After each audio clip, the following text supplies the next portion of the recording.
Case 2 की बात करते हैं। हाउस प्रॉपर्टी को हमने किराए पर दिया हुआ है। House property which is let and was vacant during the whole or part of the previous year. इसका मतलब हमने जो घर किराए पर दिया है वो हो सकता है कुछ समय के लिए खाली रहा हो, क्योंकि हम ये हो सकता है कि साल के शुरू में किराएदार था, 2 महीने के बाद वो छोड़कर चला गया, नया किराएदार आने में 1-2 महीना लग गया, ऐसा हो सकता है।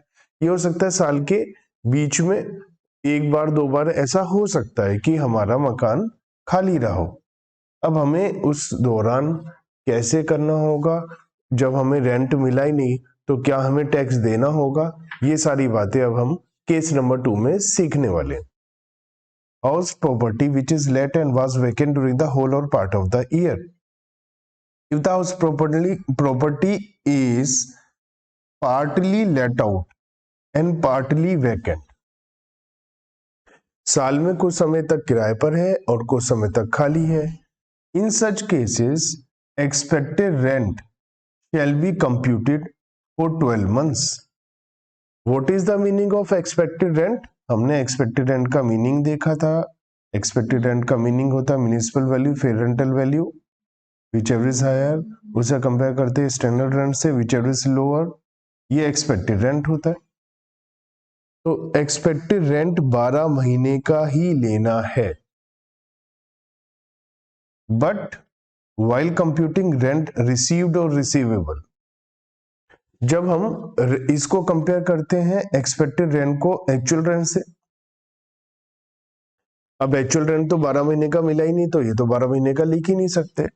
Rent for the period for which the house was vacant shall be excluded, यहां पर एक्चुअल रेंट मान लिया 2 महीने के लिए वैकेंट रहा,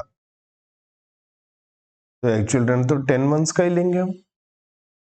and GAV shall be higher of the expected rent and rent receivable, इन दोनों में से जो भी ज्यादा होता है वो हमारी GAV हो जाती है। लेकिन ये 12 महीने की एक्सपेक्टेड रेंट और एक्चुअल रेंट 10 महीने की, तो ज्यादातर केस में तो एक्चुअल रेंट ही कम आएगा, लेकिन हम तो व्हिचएवर इज हायर लेते, तो नुकसान हो जाएगा मकान मालिक को कि भैया उसे किराया तो मिल रहा है कम, लेकिन उसे ज्यादा किराए पर टैक्स देना पड़ रहा है। But if the rent received receivable is less than the expected rent owing to vacancy, मतलब हम तो इन दोनों में से ज्यादा लेते, लेकिन यहां पर एक पॉइंट लिखा है कि अगर एक्चुअल रेंट कम है, और कम क्यों है, ओइंग टू वैकेंसी। अब ये कैसे पता चलेगा, ओइंग टू वैकेंसी मतलब वैकेंसी की वजह से ही कम है, ये कैसे पता चलेगा, ये ऐसे पता चलेगा, मान लिया एक्सपेक्टेड रेंट है, मान लेते हैं 12,000, ठीक है। अगर हम एक्चुअल रेंट 12 मंथ्स का लेते हैं, सपोज ऐसे ही इमेजिनरी फिगर ले रहा हूं कि ये 13,000 आ रहा है, तो व्हिचएवर इज हायर होता तो हमारा GAV 13,000 हो जाता। इसका मतलब इसे थोड़ा ध्यान से समझने की जरूरत है कि हमारा एक्चुअल रेंट एक्सपेक्टेड रेंट से ज्यादा है। इसका मतलब जो एज पर द लॉ हमने जो सारा ऊपर कंपेयर करके एक्सपेक्टेड रेंट निकाला कि भैया इतने का किराए पे आपको देना चाहिए, हम उससे भी ज्यादा किराए पर दे रहे हैं, और हम बता भी रहे हैं कि भैया हमारा एक्चुअल रेंट ज्यादा है और हम ज्यादा अमाउंट पर टैक्स भी दे रहे हैं। भाई गवर्नमेंट के हिसाब से 12,000 रुपए का रेंट मानते हैं कि सफिशिएंट है, और हम तो कह रहे हैं कि हमने 13,000 का रेंट मिल रहा है, इसका मतलब हमने अच्छी खासी वैल्यू पर घर को किराए पर दिया है, लेकिन किसी वजह से वो खाली रह गया, वैकेंट हो गया, और ये हमारा 10,000 रह गया। तो हम बेईमानी तो कुछ कर ही नहीं रहे थे, हम तो रेंट अच्छा खासा ले रहे थे, हम बता भी रहे। तो ऐसी सिचुएशन में कह रहे हैं कि वैकेंसी की वजह से ही तो रेंट कम हुआ है एक्चुअल रेंट, वरना तो ज्यादा ही था, तो हम GAV 13 की बजाय 10,000 ले लेंगे, मतलब अब 12 की बजाय, क्योंकि अब 10 और 12 में जो भी ज्यादा 12 होना चाहिए, लेकिन 10,000 लेंगे। यहां देखो साफ साफ लिखा है, if the rent received receivable is less than expected owing to vacancy, in that case rent received receivable shall be GAV, ठीक है। मैं अभी सब केस वगैरह सिचुएशन लेकर सब बातें बता दूंगा। For example, if expected rent is 20,000 per month and rent received receivable is 15,000 per month, अब यहां तो कम ले रहे हैं ये, तो यहाँ अगर हमारा कम आ रहा है तो वो ओइंग टू वैकेंसी तो कम आ ही नहीं रहा है। अगर मान लिया इस सिचुएशन में हमारा एक्सपेक्टेड रेंट मान लिया 18,000 है और एक्चुअल रेंट 12 महीने का 15,000, तो ऐसी सिचुएशन में तो टैक्स किस पे देना पड़ता? 18,000 इंटू 12 एक्सपेक्टेड रेंट पे ही देना पड़ता। अब अगर किसी वजह से ये 1-2 महीने कम हो गए तो भी क्या फर्क पड़ा? रेंट तो भाई टैक्स तो पहले उसी अमाउंट पर दे रहे थे। तो यहां पर लिखा है कि अगर मान लिया वैकेंसी 5 महीने की हो गई, जीएवी एक्सपेक्टेड रेंट होगा। क्यों? क्योंकि actual rent owing to vacancy कम नहीं हो रहा है, वो पहले से ही कम था। Even if there was no vacancy, still rent receivable was less than the expected rent. If rent receivable is 25,000, तब ऐसी सिचुएशन में कि भैया हमारा रेंट एक्सपेक्टेड रेंट से तो ज्यादा है, तो ऐसी सिचुएशन में अगर वैकेंसी की वजह से कम हो जाएगा तो फिर हम कम वाला अमाउंट देंगे। वैकेंसी है 5 months, जीवी will be rent received receivable. क्यों? क्योंकि अगर वैकेंसी नहीं होती तो ये ज्यादा होता, वैकेंसी है तो कम हो गया, इसका मतलब ओइंग टू वैकेंसी हमारा एक्सपेक्टेड रेंट से कम आ रहा है। तो इसको डिस्कस करते हैं हम एक एक करके। बस एक बात ध्यान रखना है, एक्सपेक्टेड रेंट हमेशा 12 महीने का ही लेना है, एक्सपेक्टेड रेंट को हमें कम पीरियड का नहीं करना। सिचुएशन नंबर 1 क्या कि एक्सपेक्टेड रेंट 12 महीने का एक्चुअल रेंट के 12 महीने से ज्यादा है, फिर तो बात ही खत्म हो गई। यहां तो हमेशा ही जीएबी एक्सपेक्टेड रेंट ही आएगा, क्योंकि अगर वैकेंसी की वजह से हम बात कर रहे हैं तो उसकी वजह से नहीं, एक्चुअल रेंट तो पहले ही कम है, तो वैकेंसी की वजह से कम नहीं हो रहा है। तो यहां पर तो हमेशा जीएबी हमारी एक्सपेक्टेड रेंट ही होगा। तो म्युनिसिपल वैल्यू है 90,000,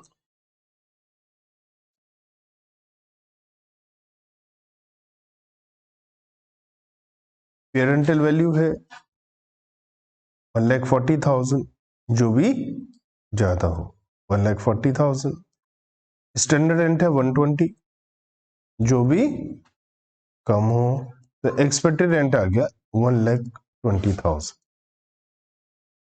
हाउस प्रॉपर्टी का किराया है 9,000 पर मंथ।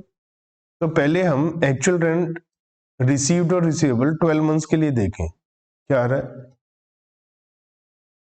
1,08,000। इसका मतलब मान लिया किराए वैकेंसी को छोड़ दिया जाए, मान लिया घर खाली नहीं रहा, तो भी हम अगर इसे एक्चुअल रेंट 1,08,000 से कंपेयर करें तो एक्सपेक्टेड रेंट ही ज्यादा आता है। इसका मतलब कि एक्चुअल रेंट तो ऑलरेडी कम है, वैकेंसी की वजह से कम नहीं हुआ, ये ऑलरेडी ही कम है। तो हमें क्या करना है? हमें सिंपल सा करना है, एक्चुअल रेंट ये 12 महीने का है और हमारा 1 महीने के लिए वैकेंसी रही, तो एक्चुअल रेंट 11 मंथ्स का 99,000 हो गया। तो 99 विच एवर इज हायर ले लेंगे, तो जीएवी क्या हो जाएगा? 1,20,000। ठीक है। अब यहां लिखा है म्युनिसिपल टैक्सेस है 40,000 माइनस म्युनिसिपल टैक्सेस 40,000, तो हमने म्युनिसिपल टैक्सेस माइनस कर दिए। हमसे पूछा एनुअल वैल्यू बताइए, तो एनुअल वैल्यू आ जाएगी 80,000। इसका मतलब जहां पर हमारा 12 महीने का रेंट कम आ रहा है वहां हमें नॉर्मल काम करना है। नॉर्मल काम क्या करना है? जो भी ज्यादा है वही लेना है, लेकिन याद रखिए कंपैरिजन करते हुए हमेशा एक्चुअल रेंट मतलब लेट आउट पीरियड का ही लेंगे, क्योंकि 12 महीने के लिए तो हमने किराए पर दिया ही नहीं। सिचुएशन नंबर 2 देखते हैं। यहां है कि एक्सपेक्टेड रेंट कम है एक्चुअल रेंट 12 महीने से, तो यहां पर तो हमारा वो सिचुएशन हो गया कि अगर अगर अगर एक्चुअल रेंट कम हो गया, एक्चुअल लेट आउट पीरियड का एक्चुअल रेंट कम हो गया, तो वो ड्यू टू वैकेंसी ही कम होगा, है ना। लेकिन यहां हमारी सिचुएशन नंबर 2 क्या है कि एक्चुअल रेंट 12 महीने का, एक्सपेक्टेड रेंट 12 महीने का और एक्चुअल रेंट 12 महीने का कंपेयर करें तो एक्सपेक्टेड रेंट 12 महीने का कम है। एज वेल एज ये भी तो हो सकता है कि वैकेंसी की वजह से पैसा कम मिला, लेकिन स्टिल मान लिया 10 महीने 11 महीने के लिए हमने किराए पर दिया, वो अभी भी 12 महीने के एक्सपेक्टेड रेंट से ज्यादा आ रहा है, फिर तो बात ही खत्म हो गई। तो भी नॉर्मल केस ही है, जो भी ज्यादा है वो लेना है। तो अगर 12 महीने का expected rent even actual rent late out period से कम है तो कोई टेंशन ही नहीं है, हम विच एवर इज हायर लेते हैं, और एक्चुअल रेंट ज्यादा है तो वही ले लेंगे एक्चुअल रेंट। एग्जांपल से समझते हैं इसको। म्युनिसिपल वैल्यू है 90,000, पे रेंटल वैल्यू है 1,40,000, जो भी ज्यादा हो 1,40,000, स्टैंडर्ड रेंट है 1,20,000, जो भी कम हो 1,20,000, एक्सपेक्टेड रेंट आ गया 12 महीने का, मतलब 10,000 रुपए महीना हमारा एक्सपेक्टेड रेंट है। एक्चुअल रेंट 12 मंथ्स का देखा जाए तो 15,000 इंटू 12 1,80,000 होता है। वैकेंसी है 1 मंथ की और एक्चुअल रेंट 11 मंथ का देखा जाए तो 15,000 इंटू 11 1,65,000, ये अभी भी ज्यादा ही है। तो भैया हम हमेशा कंपैरिजन तो एक्चुअल लेट आउट पीरियड का ही करते हैं, बता रखा है 1,65,000, जो भी ज्यादा हो तो 1,65,000। हमारी GAV आ गई, म्युनिसिपल टैक्सेस हो गए 40,000 और हमारी एनुअल वैल्यू आ गई 1,25,000। इसका मतलब सिचुएशन नंबर 1 और 2 में हमें नॉर्मल कंपेयर करते हुए आंसर निकालना है। बस एक बात का ध्यान रखना है कि एक्चुअल रेंट उसी पीरियड का लेना है जो late out period, vacancy period का नहीं लेना एक्चुअल रेंट, लेकिन एक्सपेक्टेड रेंट 12 महीने का लेना। तो हमने दो सिचुएशन देखी जहां पर हमने नॉर्मल तरीके से आंसर निकाला। लास्ट में एक्सपेक्टेड रेंट और actual rent for let out period whichever is higher लिया, दोनों में। ध्यान से देखो पिछले एग्जांपल में भी क्या करा, एक्सपेक्टेड रेंट 12 महीने का, हमने क्या बात करी है, एक्सपेक्टेड रेंट हमें 12 महीने का लेना है और actual rent late out period का लेना है हमेशा। ठीक है, जो भी ज्यादा हो वही ज्यादा वाला लिया है। यहां पर भी वही सिचुएशन है, एक्सपेक्टेड रेंट 12 महीने का लिया, एक्चुअल रेंट 11 महीने का लिया, जो भी ज्यादा हो वही लिया। तो अभी तक हमने सेम काम किया जो पहले सीखा, बस actual rent late out period का लिया, एक चेंज करा। अब ये है मेन सिचुएशन नंबर 3, ये थोड़ा सा डिफरेंट है। क्या है ये, अगर हमारा एक्सपेक्टेड रेंट 12 महीने का कम है एक्चुअल रेंट से, लेकिन एक्सपेक्टेड रेंट 12 महीने का ज्यादा है एक्चुअल रेंट से जो एक्चुअल लेट आउट पीरियड का है, तो यहां पर हम ये कह सकते हैं वो सिचुएशन आ गई जो सिचुएशन कहती है कि हमारा actual rent late out period का कम है ड्यू टू वैकेंसी। तो ये तो हम जेन्युइन केस है, हम ज्यादा किराया लेना चाहते थे लेकिन वैकेंसी की वजह से कम मिल रहा है, तो यहाँ पर हमें नुकसान नहीं करने देगी गवर्नमेंट, इनकम टैक्स डिपार्टमेंट। वो ये कहेगा ओके आप कम वाला ले लो, तो यहाँ पर चेंज हो जाएगा, यहाँ GAV ले लेंगे एक्चुअल रेंट जो भी कम हो, क्योंकि वैकेंसी की वजह से कम हो रहा है। चेक करते हैं, म्युनिसिपल वैल्यू 90,000, रेंटल वैल्यू 1,40,000, जो भी ज्यादा हो 1,40,000। फिर हम इसे कंपेयर करते हैं स्टैंडर्ड रेंट, जो भी कम हो, एक्सपेक्टेड रेंट 12 महीने का आ गया हमारे पास, 12 मंथ्स का 1,20,000। अब हमने कंपेयर किया एक्चुअल रेंट 12 मंथ्स का, तो वो क्या होता है 11,000 इंटू 12 1,32,000 1,31,000, 11 इंटू 12 सॉरी 132 सही है।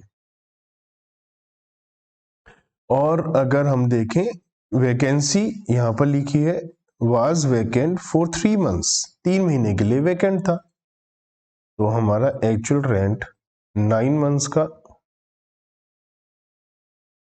99,000। तो यहां पर क्या हो रहा है, एक्चुअल रेंट वैसे तो ज्यादा है एक्सपेक्टेड रेंट से, लेकिन वैकेंसी की वजह से कम हो गया। तो ये एक्सेप्शन आ गया कि भैया एक्चुअल रेंट हमारा लेट आउट पीरियड का हमने लिया और वो कम हो गया, तो हमारी गलती नहीं है, हमने तो ज्यादा किराया ले रहे थे लेकिन वो वैकेंसी की वजह से कम हो गया, हमारी जेब में आया ही नहीं। ऐसी सिचुएशन में ये एक स्पेशल केस है, यहाँ पर GAV व्हिचएवर इज हायर की जगह व्हिचएवर इज लोअर लेंगे, मतलब एक्चुअल रेंट कम हुआ है वैकेंसी की वजह से, तो एक्चुअल रेंट ही GAV हो जाएगा। ये एक स्पेशल केस है। अदरवाइज हर केस में नॉर्मली हम चलते हैं। तो यहां पर हमारे पास आ गया 59,000 हमारा एक्सपेक्टेड एनुअल बिल।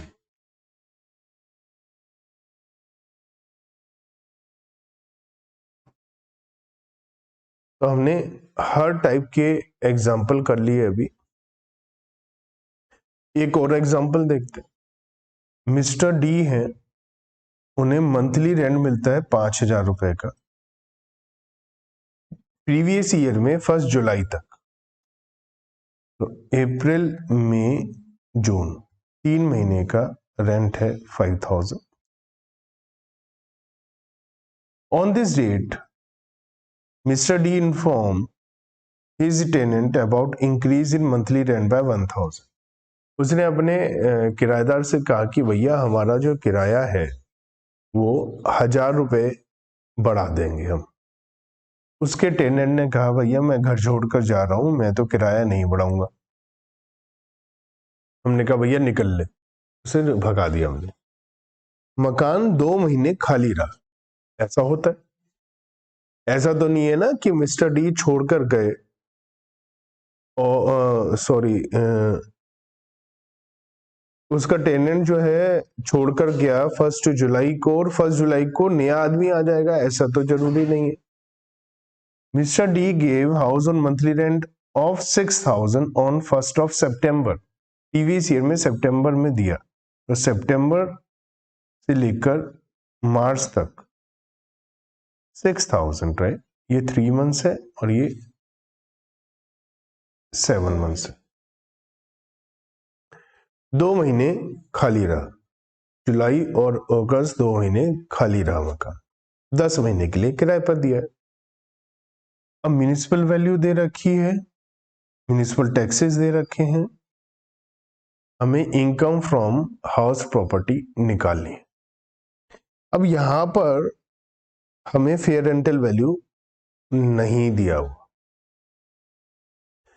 जहां पर हमको फेयर रेंटल वैल्यू नहीं दिया होता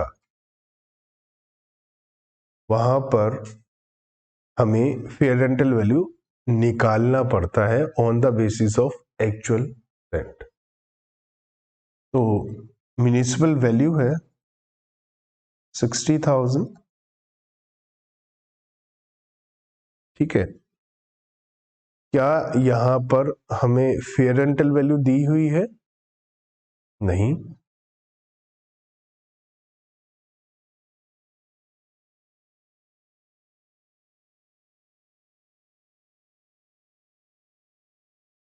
फेयर रेंटल वैल्यू हमारी कितनी हो जाएगी?